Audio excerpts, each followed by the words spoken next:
So next, I want to talk to you about mail-in voting, because there is a push from the blue states, the ones that are continuing these lockdowns. Now they're trying to say that voting in person in May is just too dangerous. We need to have mail-in voting for everybody. So I'm not talking about the traditional absentee voting that you see in the past, where someone sends in an application because they know they can't be there. They get a ballot and they send it in. That's not what I'm talking about. We're talking about sending ballots to everybody and then having them send it back, or even have people come pick them up for you. That's what's going on. It is a recipe for disaster, rife with fraud. I mean, it's just crazy. President Trump called him out on it, and the story is exploding. Here's a report from the Daily Caller. Michigan and Nevada are among the states that have taken steps to increase voting by mail. Nevada switched to an all-mail voting system for its June 9 primary election. Thousands of ballots were also sent, however, to inactive voters, which includes people who haven't voted in recent elections, people who've moved, and people who've died.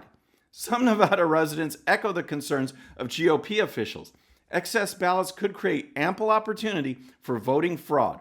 What's going to happen with these things? They're not secured at all, and there are thousands of them just sitting there. Jenny Troiani, a postal worker in Clark County, told Fox News. So President Trump wasn't having any of this either. So on Tuesday, he tweeted this: "There is no way, zero, that mail-in ballots will be anything less than substantially fraudulent. Mailboxes will be robbed, ballots will be forged, and even illegally printed out and fraudulently signed. The governor of California is sending ballots to millions of people. Anyone living in the state, no matter who they are or how they got there, will get one. They will be followed up with professionals telling all these people, many of whom have never even thought of voting before, how and for whom to vote. This will be a rigged election, no way." So here's the thing. The Democrats want you to think that voter fraud's no big deal, that it never happens, that this is just a Republican ploy to stifle the vote, to keep people from voting. That's all it is. Fraud isn't a big deal. Well, guess what? It is.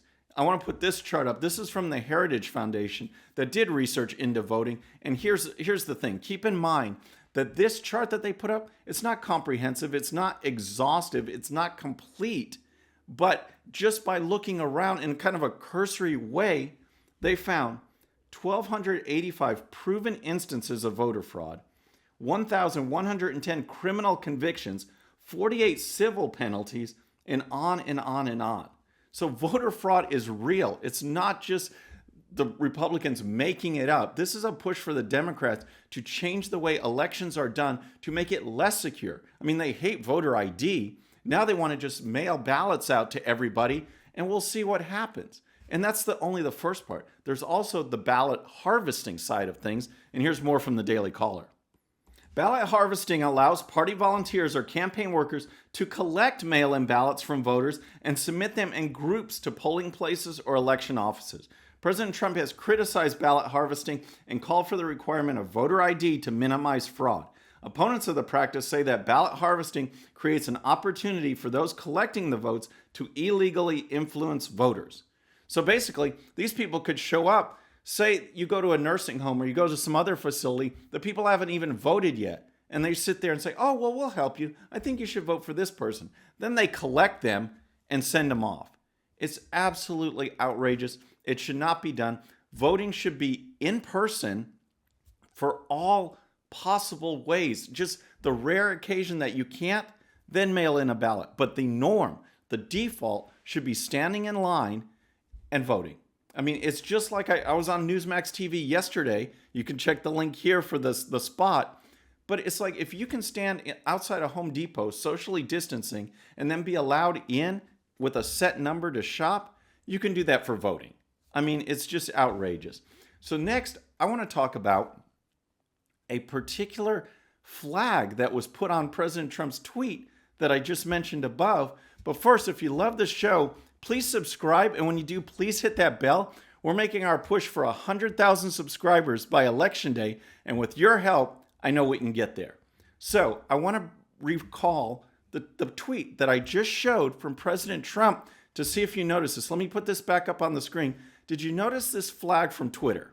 So you can see it right there, a note that reads, "Get the facts about mail-in ballots." So the link then leads you to another page on Twitter with sources like CNN and the Washington Post calling President Trump's tweet misleading. Now Twitter says his actual post doesn't violate guidelines, but they felt necessary to clarify it. And the clarification that they use is from CNN and the Washington Post.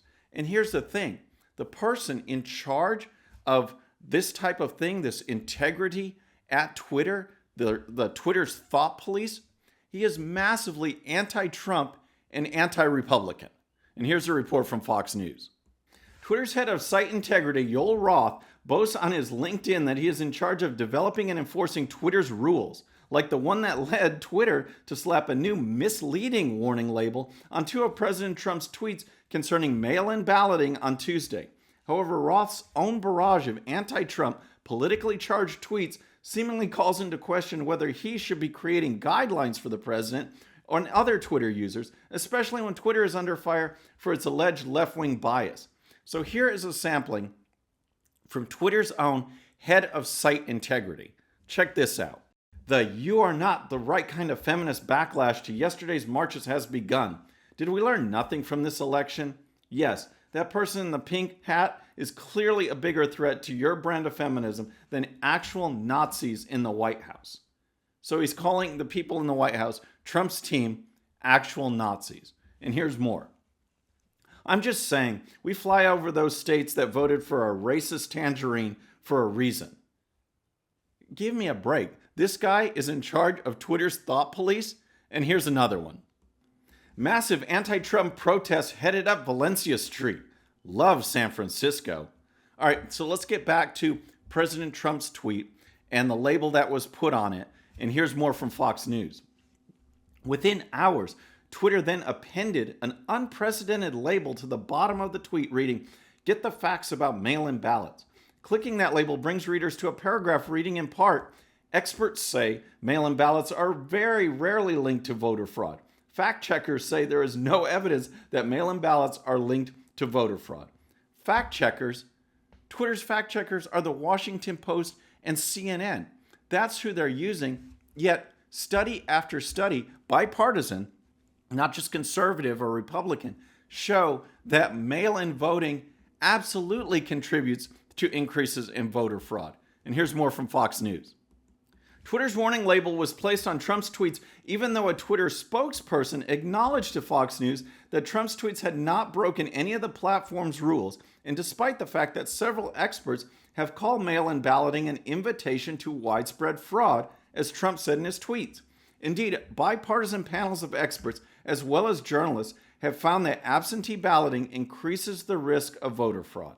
So we'll keep you posted on this. The big thing to note is that Twitter's thought police is headed by a left-wing radical. And it's just like Facebook's Supreme Court that's going to decide what posts are acceptable speech is stacked with left-wing activists. It's just outrageous. Folks, that's our show for today. I hope you enjoyed it. Please subscribe, and when you do, please hit that bell so you'll be notified, and we'll see you next time.